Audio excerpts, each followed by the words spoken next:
Criptograma Cultural, segunda temporada de este programa que trata de alguna manera de descifrar la cultura en clave federal, pero ahora también en clave latinoamericana. Agradecido siempre a la Universidad Nacional de La Plata y a todo el personal de televisión, como a las distintas emisoras, televisoras, provinciales, universitarias, que replican este programa, y a la audiencia, por supuesto, que nos mira y que nos comenta en las distintas redes sociales que tiene Criptograma Cultural para ustedes. Este año, ya les dijimos, tenemos algunas sorpresitas para repartir, entre ellos algunos regalitos como entradas a la Feria del Libro y algunas otras cositas más. Les recomiendo que vayan entrando al Instagram y a las distintas redes sociales de Criptograma Cultural. En el programa de hoy, especialmente, tenemos un invitado en el piso, pero no un invitado cualquiera. Un hombre que te diría es un hombre de la cultura, un hombre gran productor, con una gran trayectoria. No sé si se lo puede encuadrar en algún lugar determinado. Uno podría decir que es un literato, también podría decir que es un poeta, puede decir que es un autor, se puede decir que es un gran director, también un gestor cultural.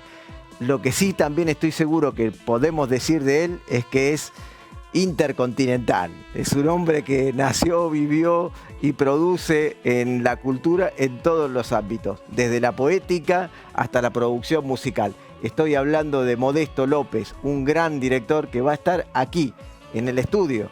También está la editorial, bueno, que suelo hacer. Hoy tendremos una editorial dedicada a la cultura feriante, para decirlo de alguna forma. Algo que nos dejó la feria tiene que ver con reflexionar las cosas que nos viene pasando también en la Argentina, aunque la feria todavía sigue, continúa y le queda un buen tiempo más. También en Criptograma Cultural estuvo presente nada menos que en el homenaje o la distinción que le hacen a Juano Villafañe. Lo nombraron personalidad destacada y allí estuvimos para comentarlo y compartir también ese tiempo. Algo que va a pasar en la Feria del Libro es que nuestro columnista, el profe Tete Romero, va a estar en la Feria del Libro. Fíjense, nos anunció y lo estamos publicando también en nuestras redes. Pueden ver el afiche que tenemos de él, que tiene que ver con Chaco puede, una frase que fue utilizada durante la dictadura para Chaco, pero que él devela de alguna manera todo lo que pasó en aquellos años y cómo se traduce a nuestros días. Chaco puede, Tete Romero, no se lo pierda, sábado 3 en la librería La Paz, en el stand 231 del Pabellón Azul. Criptograma seguramente también estará presente, pero es bueno escuchar la palabra de Tete, así como leerlo. Y no se pierda este programa porque créame que pocas cosas o pocas veces pueden ser tan interesantes como todo lo que nos va a contar Modesto López y el informe que hemos preparado, además de que la editorial puede ser interesante también para usted. Así arranca Criptograma Cultural.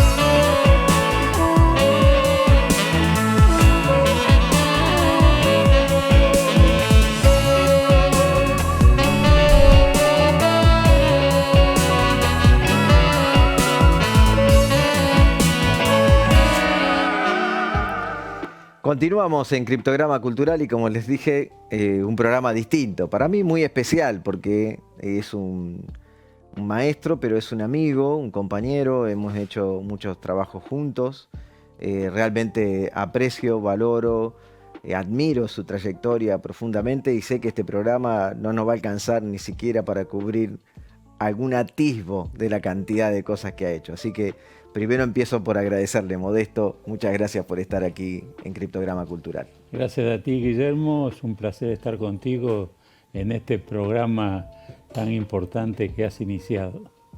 Gracias. Sé que, bueno, nosotros sabemos, yo por lo menos sé que sos español, que habitaste mucho tiempo en la Argentina y que viviste hace largo tiempo en México, sobre todo porque arrancaste en un tiempo de exilio.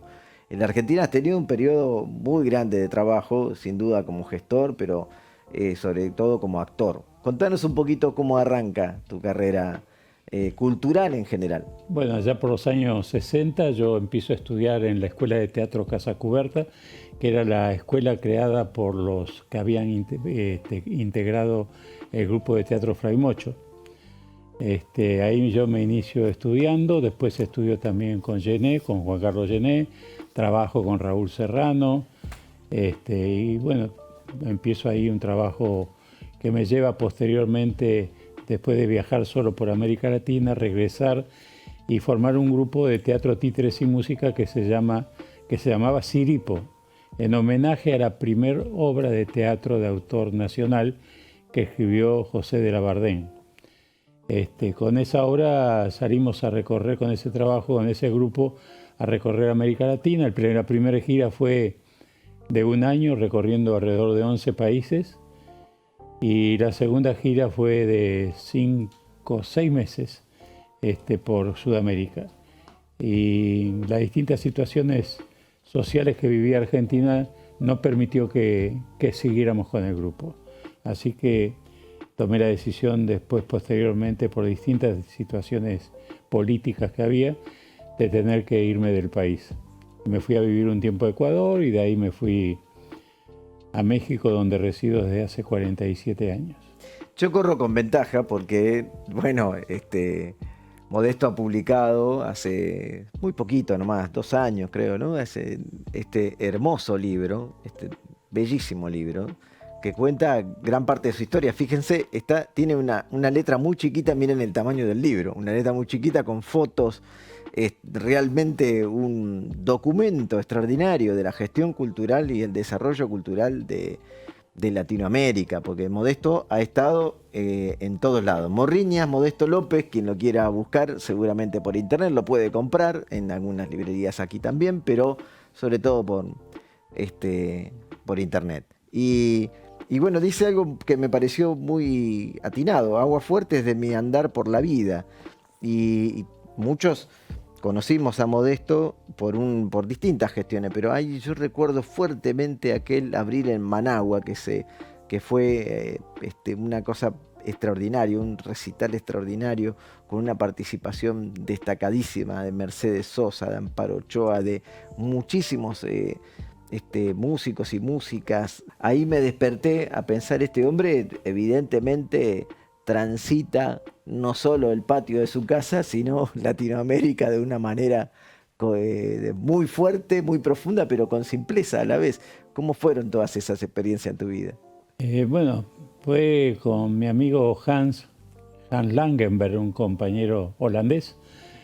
Ellos hicieron un trabajo muy importante en Holanda de solidaridad en aquel entonces con el pueblo nicaragüense, y se les ocurrió hacer este festival. Y para ello invitaron en el trabajo de producción a mucha gente, entre los cuales me tocó a participar a mí con Marta, con mi compañera Marta Desea, en este evento. Tuvimos la fortuna de convivir en ese tiempo. Me acuerdo que estaba Mercedes Sosa, Chico Buarque, Adrián Goizueta, los hermanos Mejía Godoy, Silvio Rodríguez, Ali Primera de Venezuela, Armando Tejada Gómez como poeta. Fue unos días muy intensos, y a nosotros nos tocó en suerte en esta organización del evento, una partecita que nos tocó. Entre ellas, sorpresivamente tuvimos que hacer el guión, porque a la noche ese festival comenzaba con las primeras luces del día, porque las cámaras tenían que tener el registro de la luz y que no cambiara demasiado la luz. Y como había helicópteros filmando, había cámaras por todos lados, era un trabajo muy delicado que había que hacer. Pero aquí que a Luis Enrique y a los compañeros que llevaban adelante la coordinación con la televisión nicaragüense, se le olvidó hacer el guión para los locutores. Y resulta que porque empezaba a las 6 de la mañana y terminaba como a la 1 de la mañana o 2 de la mañana, con 70 grupos que venían, grupos de todo Nicaragua, de distintos lugares, aparte de los números más fuertes. Entonces había que escribir el guión y presentar a cada artista. Yo me acuerdo que le dije a Luis Enrique, no te hagas problema, yo lo veo a Tejada Gómez, que escriba el guión y ya lo solucionamos. Entonces con Tejada le digo, Armando, acá tenemos un problema con Luis Enrique, no hemos escrito el guión, como tú tienes facilidad para eso, ¿podés escribir el guión? Y me dice, yo acá vine como poeta, yo no voy a servir, ni voy a escribir, ni me voy a sentar a escribir semejante cosa que además desconozco a muchos de ellos. Claro. Entonces llegamos a la casa con Luis Enrique, en aquel momento no había teléfono inalámbrico, máquina de escribir ahí, impresionante, papel carbónico para copiar. Claro. Si te equivocabas, yo escribo muy bien a máquina. La Pitman me ayudó mucho en mi juventud, en mi infancia, en mi juventud. Entonces me senté ahí y empezamos Marta, yo, Lucía, la esposa de Luis Enrique. Porque a ese entonces le llaman a Luis Enrique que tiene que ir a cantar en un acto político urgente y nos deja solo, con los teléfonos de todos los participantes. Ahí nos tenés llamando y yo escribiendo lo que me iban diciendo, el currículum, la historia de cada grupo, sintetizándolo.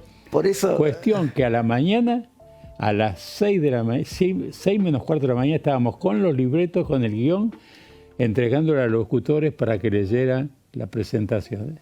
Por eso es una gran gesta y una cosa que quedó en la historia de muchos y muchas de Latinoamérica, ese recital, por lo importante, el tiempo, la cantidad, por un montón de cosas, la televisación, la grabación de todo eso, realmente fue muy importante. Ahí rearchivo en YouTube se puede ver tranquilamente. Yo quería hablar un poco de los derechos humanos, entonces se me ocurrió pasar el tráiler de Todavía Cantamos. Así que nos vamos a este bloque viendo Todavía Cantamos, el tráiler del documental de Modesto López, y cuando volvamos charlaremos un poquito de ello. Si llegamos hasta acá y si pasamos esto, y si no nos han vencido, y si seguimos íntegros, es porque vamos por más, es porque queremos más, es porque estamos en condiciones de cantar Quiero Retruco.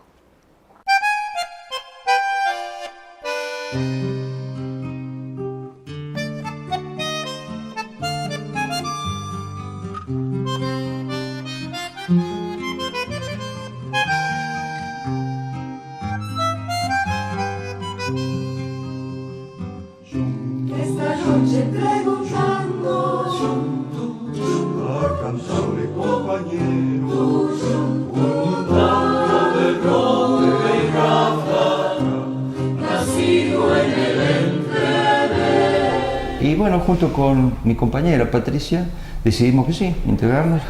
Y lo que tiene de lindo también es que no solamente lo conforman expresos, también lo conforman gente más joven que nosotros, que son gente que prestó solidaridad también en esos años.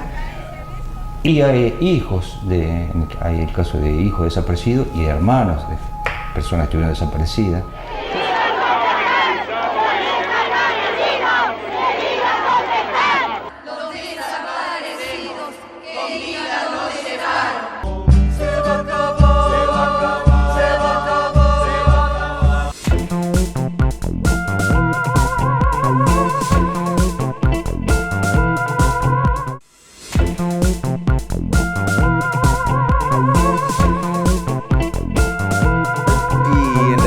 De hoy, cultura feriante. La verdad que el secretario de Cultura de la Nación, Leonardo Cifelli, parece que estar de feria le significa salir a vender determinadas ideas políticas o determinadas formas.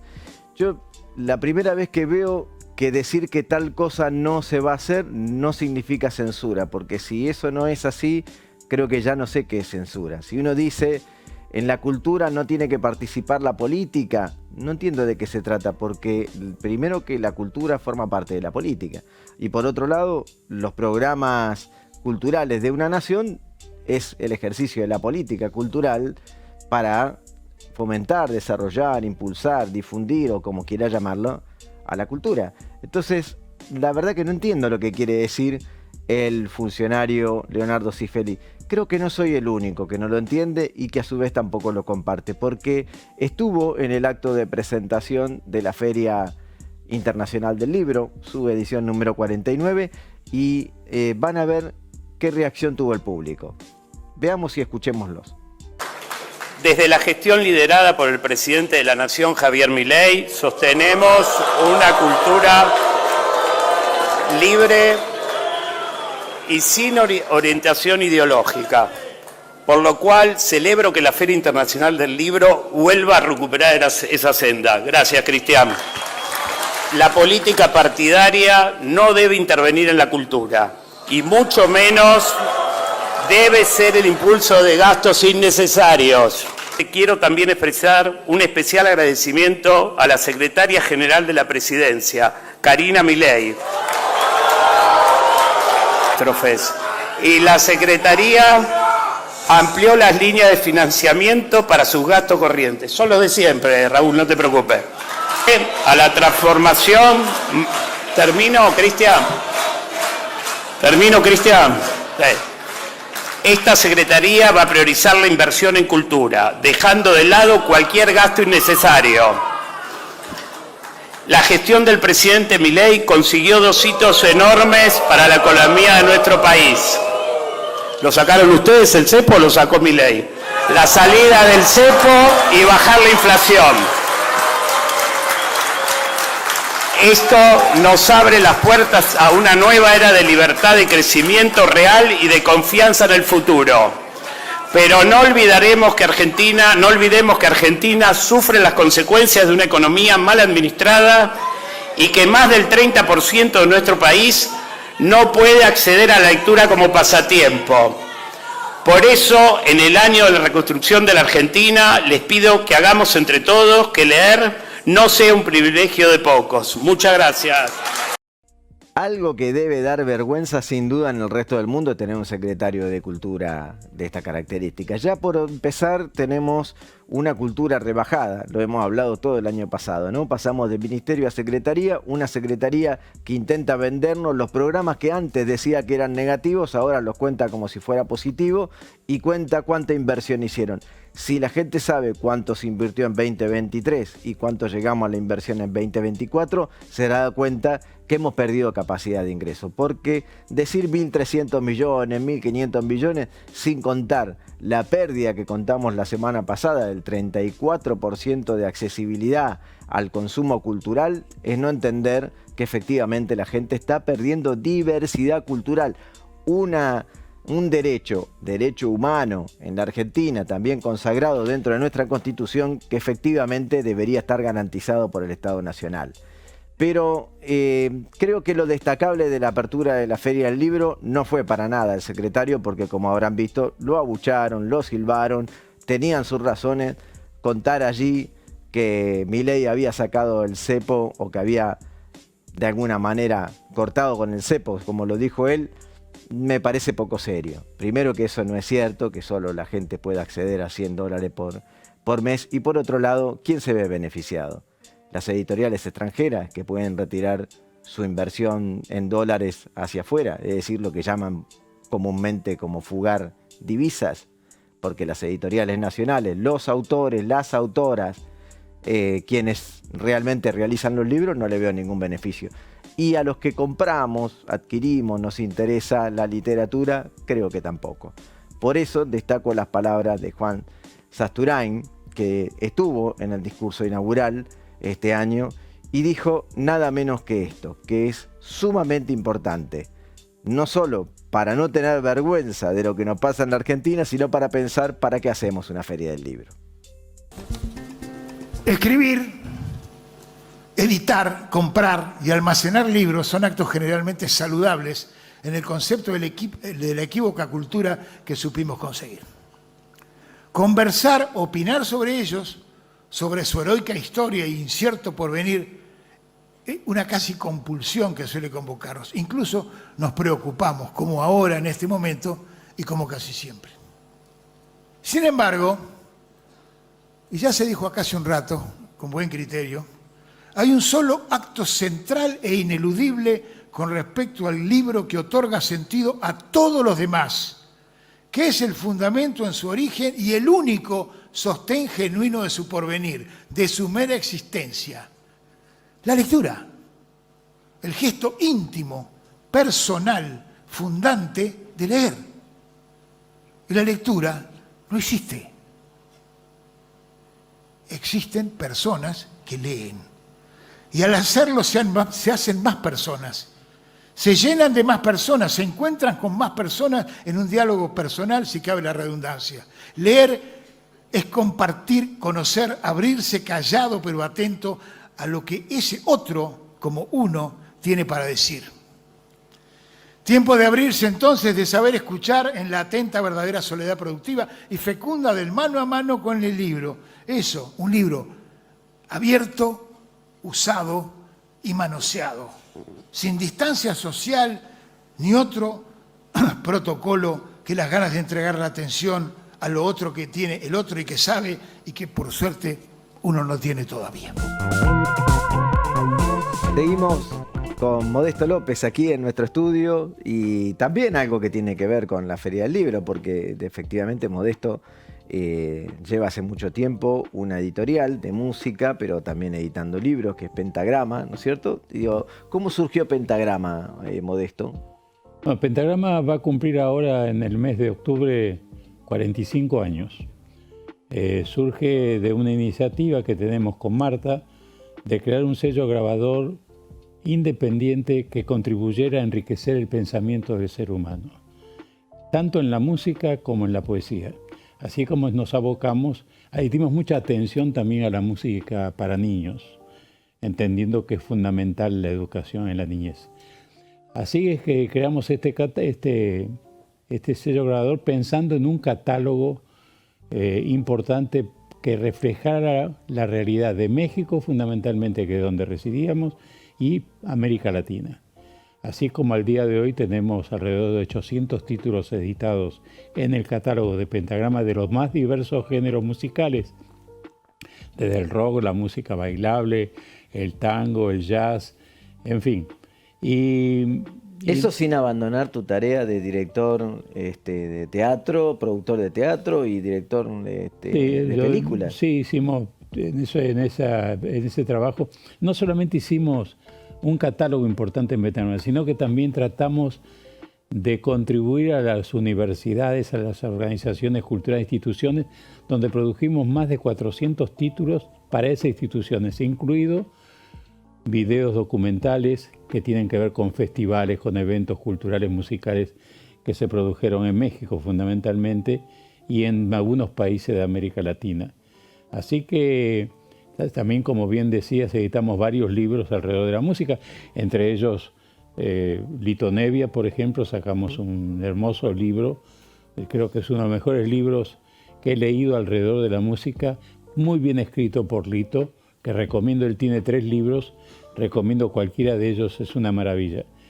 Y también editamos a Luis Enrique Mejía Godoy, editamos a un poeta muy importante y músico que fue un hombre que murió en el sismo, pero que es una leyenda hoy en día del rock en México, que se llama Rodrigo González. Bueno, las argentinas y los argentinos tuvieron realmente un aliado estratégico en ustedes en el Pentagrama, porque Mercedes Sosa, Teresa Parodi, Zuna Rocha, no sé cuántos títulos más de argentinos. Acabamos de editar un libro de Mercedes Sosa, que escribió Alexia Max Schlonder, y que fue editado en varios países, y nosotros con la Universidad de Nuevo León, allá en México, lo hacemos en coproducción con Ediciones Pentagrama.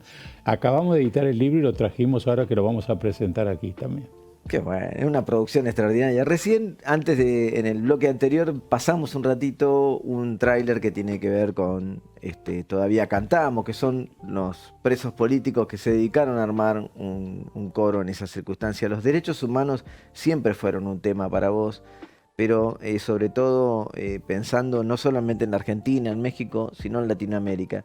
Yo conocí a mis 14 años a un autor que estaba dentro de una retrospectiva, creo que era, que me llamó muchísimo la atención por su fervor, por su palabra, que es nada menos que Roque Dalton. Y me gustaría compartir lo que me trajiste, que son unas imágenes de Roque Dalton hablando cuando recibió el premio Casa de las Américas allá por 1969. Así después hablamos de esta obra que estás presentando en Buenos Aires, conjuntamente con presentarla en México. Las dos cosas a la vez. Exacto. Escuchemos a Roque Dalton.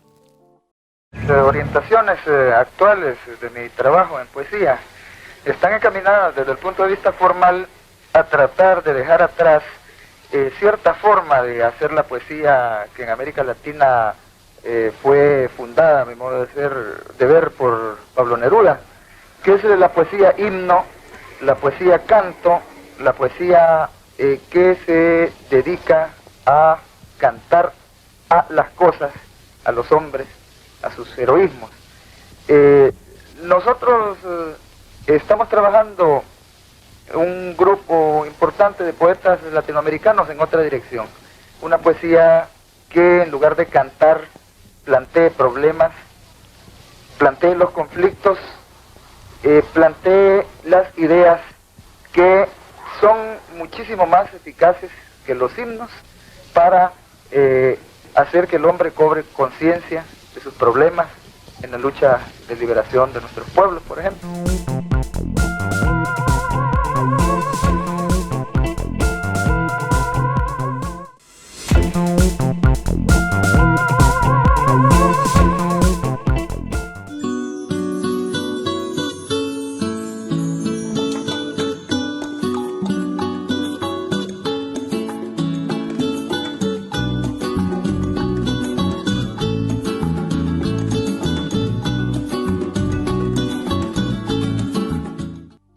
El turno del ofendido es la obra que está presentando Modesto aquí en Buenos Aires.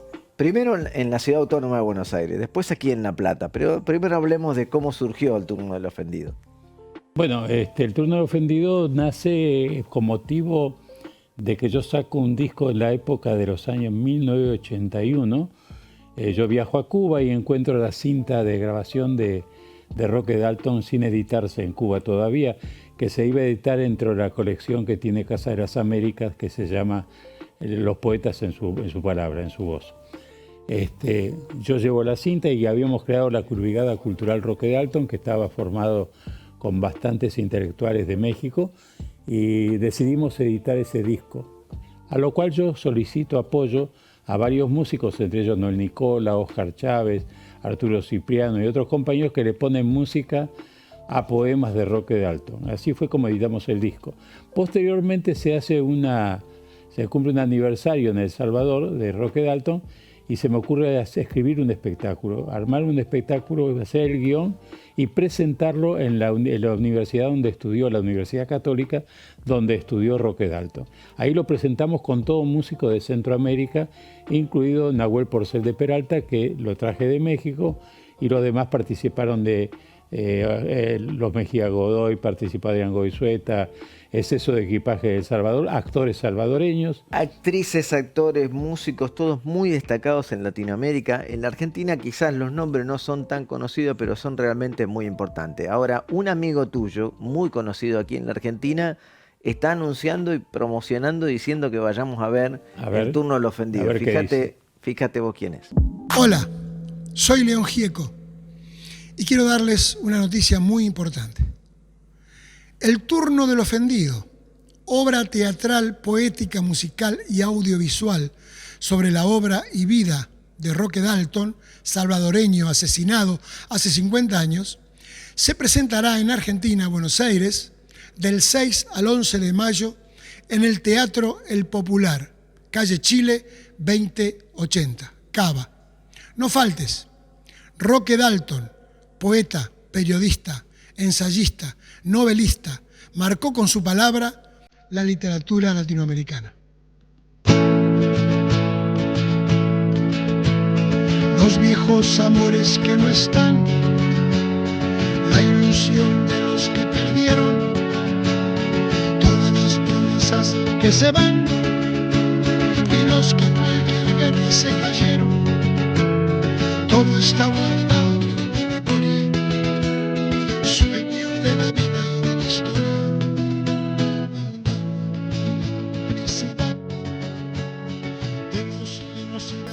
no es el único que recomienda El turno del ofendido, lo he visto a Lito Nevia también recomendando El turno del ofendido. Bueno, muchos destacados músicos. Manuel Callao también. Manuel Callao. Rodolfo Mederos.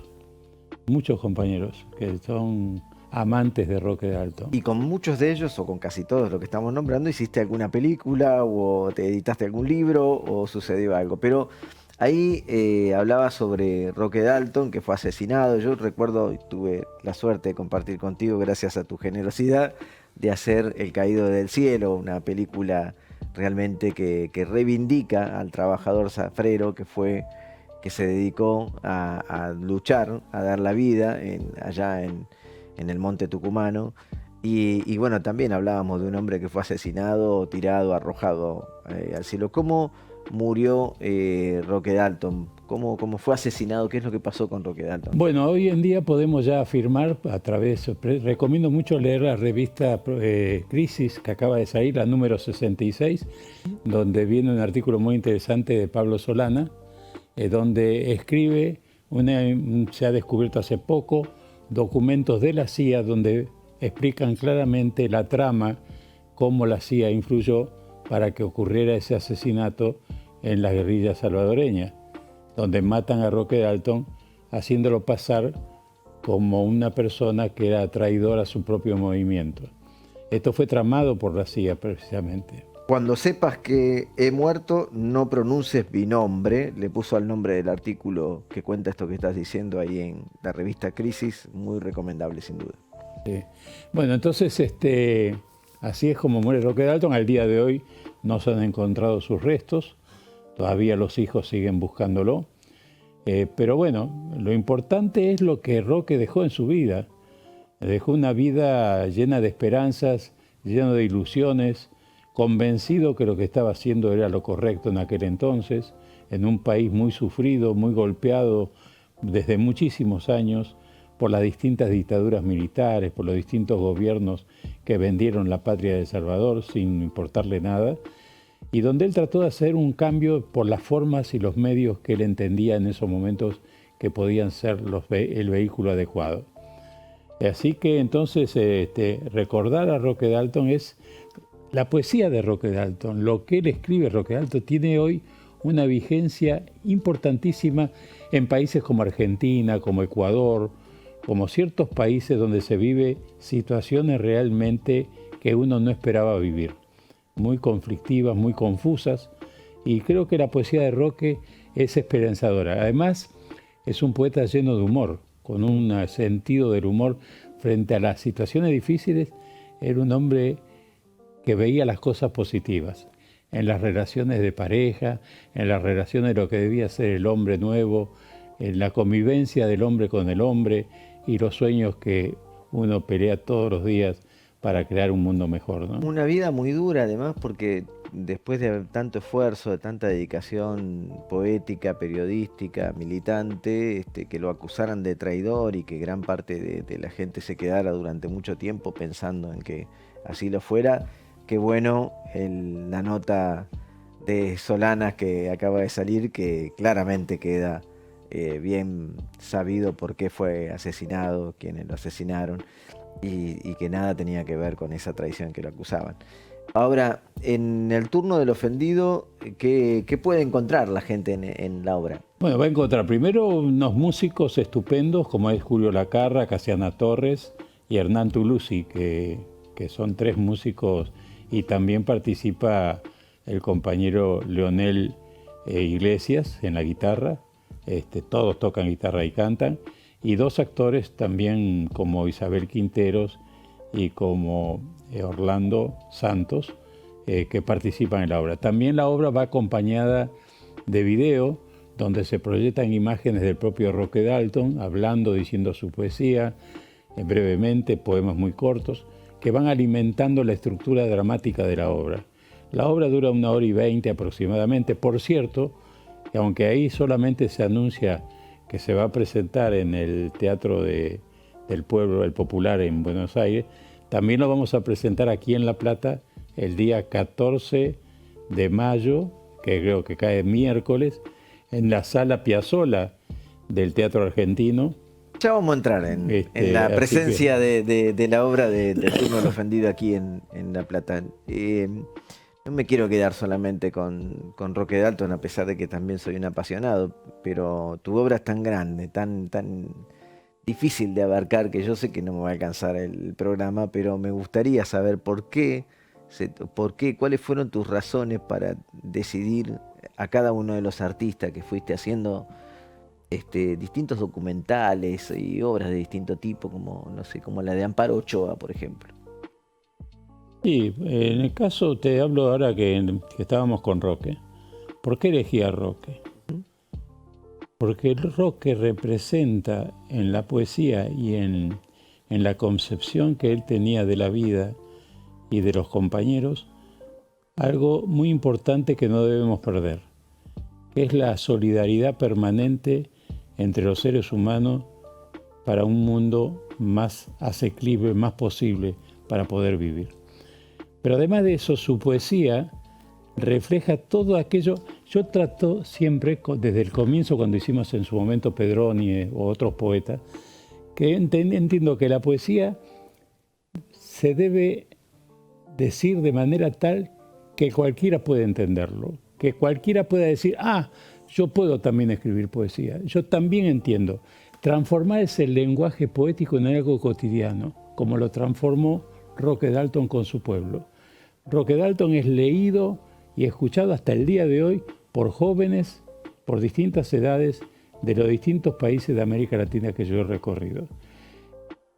Creo que acá en Argentina hay también un culto de mucha gente alrededor de la figura de Roque Dalton. Me estoy dando cuenta ahora, en la medida que estamos difundiendo la presentación de esta obra, la cantidad de gente que me escribe de aquí, de Uruguay, de distintos países, hablándome de Roque Dalton y queriendo participar con algo de alguna manera, con poemas que han escrito en homenaje a Roque Dalton u otras cosas.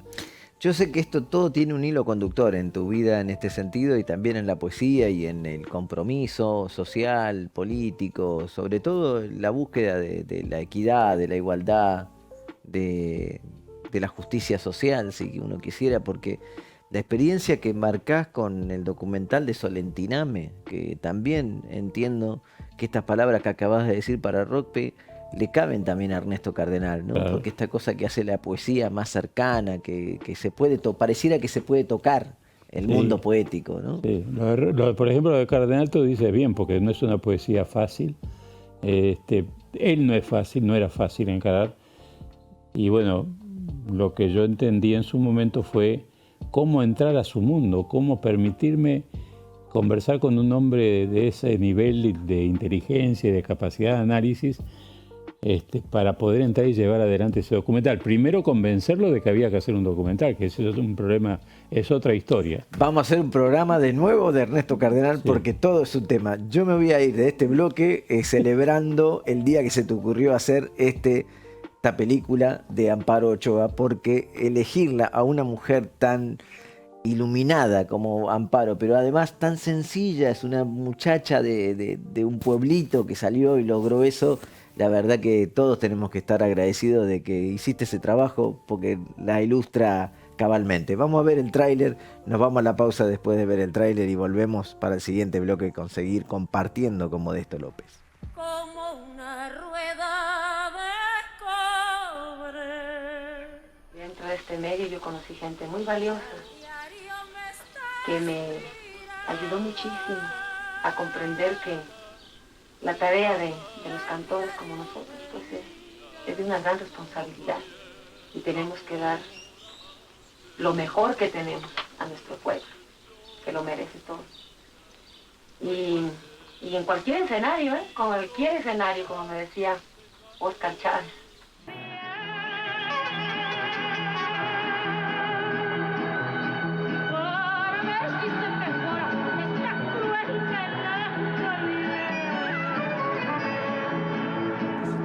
Fascinaba su modo interpretativo y su voz tremendamente mexicana, mujer mexicana, con un don especial para transmitir su cultura potente. Una cosa bien importante, el ser consciente que vivimos en una sociedad que sufre cambios muy interesantes. una sociedad que tiene un proceso histórico y que tiene un valor muy grande. Pero más valor tiene cuando los artistas, cuando sus trabajadores están plenamente conscientes de ello.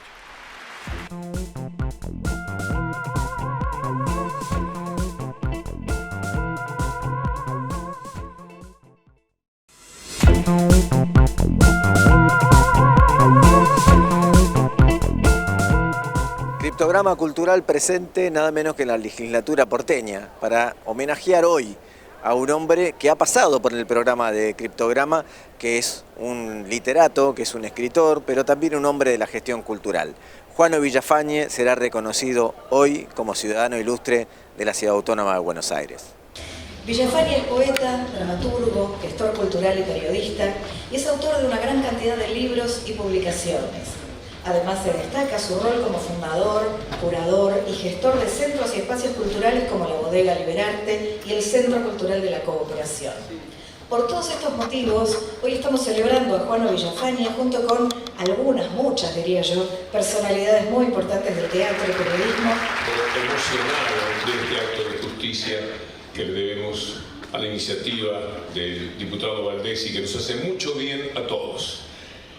Yo voy a leer un poema de Juano. He sido lector de sus libros, de los libros de la familia, porque Juano es una historia de familia y de poesía.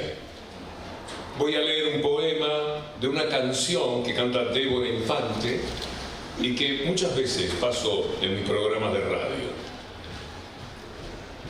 Ella podía enamorarse a las 3 de la tarde, salir con su blusa al mundo o mirarse al espejo. Ella era esbelta, difícilmente esbelta, más próxima al amor que a los objetos. Ella podía abandonar el dolor, salir una mañana, terminar agotada y agotarme. Ella podía darse vueltas sobre sí, abrir la puerta, contemplarme. Y por eso es preciso beber, olvidar, dormirme, alcanzar de nuevo este silencio. Uno cuando es representante, pero pensemos que los legisladores somos 60 de casi 3 millones de habitantes que tiene la ciudad, entonces uno tiene que buscar aquellas personas que efectivamente son representativas y hacedores o hacedoras de nuestra vida cultural, y creo que Juano lo sintetiza como nadie. Así que voy a tener mucho laburo con todos los invitados que me hiciste, con todas las ideas que me trajiste en esta misma reunión que estamos teniendo en este momento. Fechado el 28 de noviembre del año 2024, se da cumplimiento entonces a la declaración 801 que dice: declárase personalidad destacada de la Ciudad Autónoma de Buenos Aires en el ámbito de la cultura al señor Juano Villafañe, poeta, ensayista. Para mí muy impactante porque yo tengo más de 50 años en el hacer artístico literario, en el trabajo cultural, en el trabajo político cultural, en la gestión cultural, y además un recuerdo maravilloso que hace a mi propia historia familiar. Entonces me aboqué muchísimo también a las políticas culturales y a la gestión cultural, por esa tradición familiar. También ser un servidor, o sea, alguien que le puede ofrecer al otro un teatro, un lugar para hacer un recital de poesía, una tarea editorial para hacer un libro. Entonces me interesaron las tareas creativas del arte y la cultura, las tareas de difusión y las problemáticas político-culturales. ¿Cómo se gobiernan las metáforas?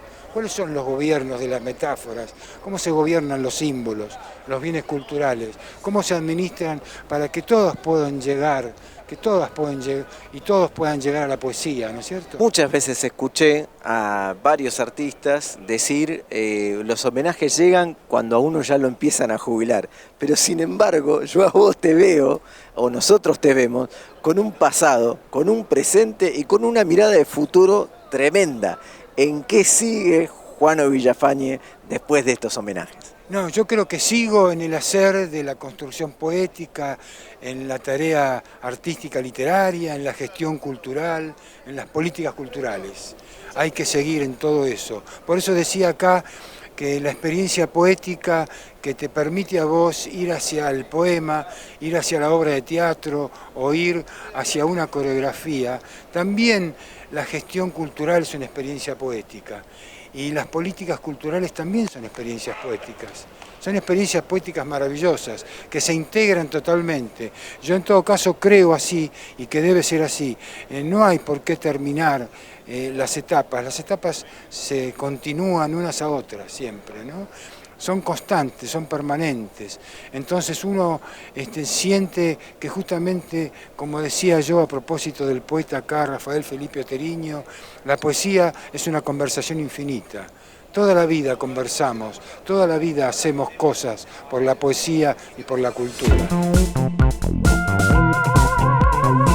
Bueno, la verdad que felicitaciones también a Juano Villafañe por este reconocimiento. Él es no solo el director artístico del Centro Cultural de la Cooperación, sino el vicepresidente de SADE, la Sociedad Argentina de Escritores, y creo que bien merecido porque es un gestor cultural de hace largo tiempo. Muchos de mi generación, por lo menos, y de algunas otras generaciones, nos criamos yendo a Liberarte, viendo qué novedades había de literatura, de charlas, de música, y ahí encontrábamos, por ejemplo, a Modesto en algunos casos, o obras que tienen que ver con varias de las obras que ha llevado adelante Modesto y la gente que ha destacado de alguna forma, ¿no? Y por eso me parecía importante acompañar también a Juano en este lugar. Modesto, yo sé que el turno del ofendido te tiene hoy totalmente abocado y eso me parece fantástico. Y también sé que en tus palabras la literatura de Roque Dalton queda fantástico. Yo te puedo pedir que leas algo de Roque o algunas palabras de Roque. Sí, me parece estupendo porque... Es demasiado mi atrevimiento. No, fíjate que, si me permitís, quiero leer algo que escribió Eliseo Alberto. Eliseo Alberto fue un compañero cubano que lamentablemente falleció en México y tuve la oportunidad de conocer en su tiempo, cuando Roque Dalton vivía en Cuba, y lo describe de una manera, creo que más exacta que lo que escribe Eliseo Alberto, imposible. Y dice así: cuando conocí a Roque en la colmena habanera de los 70, él era el poeta más simpático del mundo. Lo recuerdo vestido con una camisa blanca, de mangas blancas, cortas, pantalón cualquiera, y unas botas altas, mal acordonadas. No soportaba los caprichos del poder ni el poder de los caprichosos, y se peleaba de igual a igual palabra con sus superiores o sus subordinados de igual a igual. Había logrado una pronta consagración con su libro El turno del ofendido, que es la obra que vamos a presentar, donde lo que traté de armar fue una estructura dramática donde se va relatando la situación social de Ecuador, de dónde arranca toda esta historia brevemente, con canciones que se van mezclando y también pensamientos como fue Benedetti, que lo conoció personalmente, Rodolfo Walsh, que lo conoció personalmente, Juan Gelman, que van dando opiniones alrededor de la vida y del pensamiento de Roque Dalton. Mario Benedetti participa también dentro del guión que hemos estructurado. Dijiste hace un rato que Roque Dalton, El turno del ofendido, también va a estar en el Teatro Argentino de La Plata. Nosotros estábamos mostrando por ahí un afiche que seguramente vamos a también compartir en nuestras redes, así que lo vamos a ver. Ese afichito está ya también circulando, ¿no es cierto? El Teatro Argentino de La Plata también va a tener la oportunidad de tener al turno del ofendido, y el pueblo, como le gusta autodefinirse también aquí en La Plata, el pueblo de La Plata va a tener la oportunidad. Una gran capital, por supuesto, pero también tiene una vida de pueblo. Además, este programa, Modesto, yo te cuento que sale por Flow en el canal 544, por Cablevisión en el canal 34 y por la TDA en el canal 32, pero también en 12 canales provinciales. muchos de ellos van a estar viendo y saben que si están en la Ciudad Autónoma de Buenos Aires van a poder ir a verlo al Teatro del Popular, y si están en La Plata o vienen a La Plata, lo van a ver en el Teatro Argentino de La Plata, en la Sala Piazzolla. Vos sabés que es entrada gratuita acá en La Plata, entrada gratuita, y así que... Gestión Axel Kicillof, gracias Florencia Santú por esa invitación. Entonces. Sí, muy bien, la verdad. ¿Qué nos quedó del turno del ofendido en el tintero? Bueno, ¿qué nos quedó? Ahí muestra también dentro del guión la influencia que él tuvo de la cultura sudamericana. Por ejemplo, él mismo cuenta y relata que para él era muy importante el tango, el fútbol, que por ejemplo en su natal Salvador leía la revista Villigen, veía el Gráfico, leía. Eso ocurría en muchos países de América Latina de aquel entonces. Tenía gran influencia. Su paso y su encuentro con Cortázar fue maravilloso para ambos. O sea, por ejemplo, cómo relata la personalidad de Roque Cortázar y cómo relata Roque a Dalton, es una maravilla. Es otro poeta con quien también trabajaste. No te hagas el modesto Molesto López, en este caso. No es capricho la fecha que trajiste el turno del ofendido, ¿verdad? Es una fecha específica. Son 90 años del nacimiento y 50 años de su asesinato en El Salvador. Así que por eso lo montamos en México y en Argentina, que son la pata que yo tengo puesta en los dos lugares. No sé cómo dividirme, cómo caminar por ese gran cariño que tengo a los dos países. Por eso decidí que lo tenía que hacer en los dos lugares. Argentina y México tienen el estreno del turno del ofendido al mismo tiempo, y eso realmente es importante. Nos vamos de este bloque, la verdad se nos está terminando el programa muy rápidamente.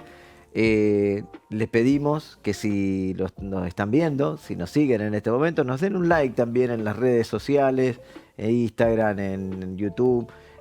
Activen la campanita de notificación, ahí darle like a los videos, tanto en la universidad como en el programa de Criptograma Cultural, en YouTube, en cada uno de los lados. Les agradecemos por hacer eso, cada vez hemos sumado más seguidores. Este programa nos queda muy cortito, no podemos hacer algo tan corto como Modesto a esta distancia, y justo cuando él está estrenando una obra tan importante. Así que les agradecemos a Modesto por haber venido. Gracias Modesto, realmente. Yo sé que la gente va a valorar mucho ir a ver el turno del ofendido, y nosotros, bueno, esperamos poder tener la oportunidad de seguir compartiendo tu obra, y en algún otro momento, tal vez la palabra distancia en un Zoom en México o algo por el estilo, estaría también muy bien. Gracias a ti por el espacio. Ya nos queda un bloquecito más, ya nos vamos.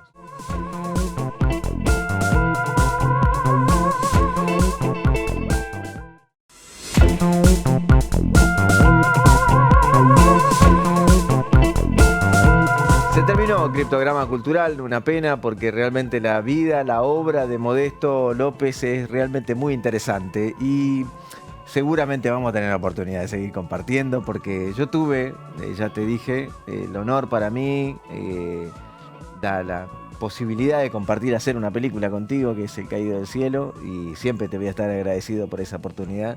Esperemos que por ahí se nos ocurran otras. Tu aporte fue fundamental en esa película, así que fue decisivo.